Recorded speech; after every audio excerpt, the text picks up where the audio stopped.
اللہ بہتر کرے گا، یہ وہ الفاظ ہیں جن سے انسان کی آدھی پریشانی ختم ہو جاتی ہے۔ اللہ انتظار کے بعد نوازتا ہے، جیسے حضرت یعقوب کو حضرت یوسف علیہ السلام۔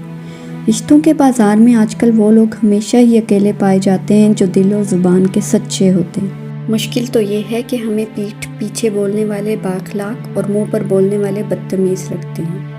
اخلاق کا اصل امتحان تعلق ختم ہونے کے بعد شروع ہوتا ہے۔ دوستی اور رشتوں کی گہرائی کا احساس الفاظ سے نہیں، برتاؤ اور رویے سے ہوتا ہے۔ ناراضگی ظاہر کرنا دل میں برائی رکھنے سے بہتر ہے۔ انسان اگر کامیاب زندگی چاہتا ہے تو والدین کی عزت کرے۔ انسان ہمیشہ تکلیف میں ہی سیکھتا ہے، خوشی میں تو پچھلے سبق بھی بھول جاتا ہے۔ افسوس اس وقت بڑھ جاتا ہے جب لڑکی والوں کو وہ چیزیں بھی بیٹی کو جہیز میں دینے کے لیے خریدتے دیکھتے ہیں جو خود ان کے گھر میں نہیں ہوتی۔ مرد ہو یا عورت، اس کی انا اپنے پسندیدہ انسان کے آگے ہار جاتی ہے۔ رشتے اور تعلق نبھانا ایک فن ہے جس کے لیے دولت کی نہیں، محض احساس کی ضرورت ہوتی ہے۔ رشتوں کی خوبصورتی ایک دوسرے کی بات کو برداشت کرنے میں ہے۔ بے عیب انسان تلاش کرو گے تو اکیلے رہ جاؤ گے۔ اپنے خلاف باتیں خاموشی سے سن لو، جواب دینے کا حق وقت کو دے دو۔ اللہ پر یقین سخت اندھیرے میں بھی روشنیاں پیدا کر دیتا ہے۔ خدا کے چنے ہوئے لوگ ہی دوسروں کا درد چنتے ہیں، یہ ہر کسی کے بس کی بات نہیں۔ انسانیت بہت بڑا خزانہ ہے، اسے لباس میں نہیں انسان میں تلاش کرو۔ حق بات کی پہلی نشانی یہ ہے کہ اس کی ہمیشہ مخالفت ہوتی ہے، جس کی کوئی مخالفت نہیں وہ قطعاً حق نہیں۔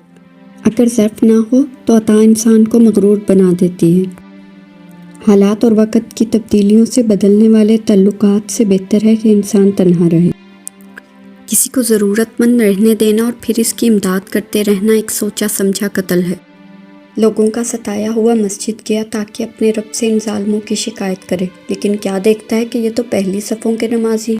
کمزوروں کے دل زخمی نہ کر، ورنہ کسی زبردست کے ظلم کی پکڑ میں آ جائے گا۔ جو شخص کہتا ہے میں کل خوش ہو جاؤں گا، وہ کبھی خوش نہیں ہوگا۔ سچائی انسانیت کا حسن ہے، جھوٹ دم گھٹنے والا دھواں۔ دنیا کی ہر چاہت یا خواہش جو ہم کرتے ہیں وہ تکلیف دہ ہوتی ہے سوائے اللہ کی چاہت کے۔ رب کو عبادت سے اور مخلوق کو اپنے اخلاق سے راضی کرو، دنیا اور آخرت دونوں میں خوش رہو گے۔ کسی نے پوچھا کون اپنا ہے اور کون نہیں؟ جواب آیا، اگر وقت اپنا ہے تو سب اپنے، ورنہ کوئی اپنا نہیں۔ حضرت علی فرماتے ہیں جب بے وجہ توڑ دیے جاؤ تو سمجھ جاؤ اللہ تمہیں اپنے قریب لا کر جوڑنا چاہتا ہے۔ کسی بھی حالت میں اپنا حوصلہ مت چھوڑو، کیونکہ لوگ گرے ہوئے مکان کی اینٹیں بھی اٹھا کر لے جاتے ہیں۔ محبت کے عادی لوگ لہجوں کی سختیاں برداشت نہیں کر سکتے۔ یہ دنیا بھی کتنی عجیب ہے، ایماندار کو بیوقوف، بے ایمان کو عقل مند اور بے حیا کو خوبصورت کہتی ہے۔ دوسروں کو گرانے کی کوشش میں لوگ آخرکار خود گر جاتے ہیں، لیکن پھر بھی سبق حاصل نہیں کرتے۔ ہم سب عیوب سے بھرے ہوئے ہیں سوائے اس کے جس کا اللہ پردہ رکھ لے۔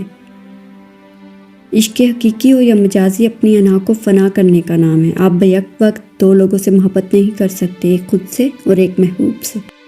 یہ کوئی مسئلہ نہیں کہ کون دیندار ہے اور کون بے دین، جسے بھوک لگتی اسے غذا اور جسے سردی لگے اسے لباس چاہیے۔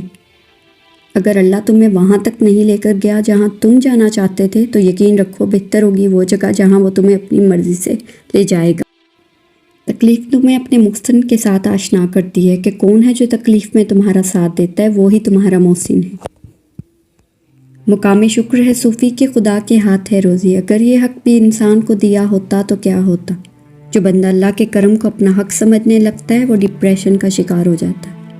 کہہ دو میرے ان بندوں سے جنہیں حالات ناممکن لگ رہے ہیں، میں ہر شے پر قدرت رکھتا ہوں۔ جس مستقبل کے لیے آپ پریشان ہو رہے ہیں، ہو سکتا ہے اس مستقبل میں آپ ہی نہ ہوں۔ خوش رہیں، خوشیاں بانٹیں۔